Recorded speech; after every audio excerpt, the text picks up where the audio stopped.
श्री गोपाळ कृष्ण भगवान की जय। निळा नंबर 124। वेसाईच्या चोरीच्या शेव्या। वेसाईचा दुसऱ्याच्या शेव्या करून देत असत, त्यावेळी त्या शेव्यामधून ती थोड्या थोड्या काढून ठेवत असे। याप्रमाणे थोड्या थोड्या करून पुष्कळ साचल्या। मग एके दिवशी ती त्या शेव्या घेऊन सर्वज्ञाच्या दर्शनाला आली।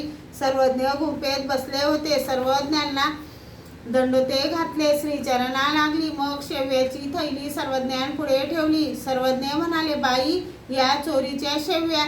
ती म्हणाली, नाही, माझ्याकडून करून घेतात, त्यातून थोड्या थोड्या काढून ठेवल्या आहेत। सर्वज्ञ म्हणाले, विचारून घेतल्या पाहिजे, न विचारता घेता येत नाही, कारण ती चोरी होते। हो जी, मला हे असे माहीत नव्हते। सर्वज्ञ बाईसांना म्हणाले, घ्या बाई, आमच्या उपयोगी लावा। बाईसांनी घेतल्या, सर्वज्ञांसाठी उपयोगात आणल्या। श्री गोपाळ कृष्ण भगवान की जय।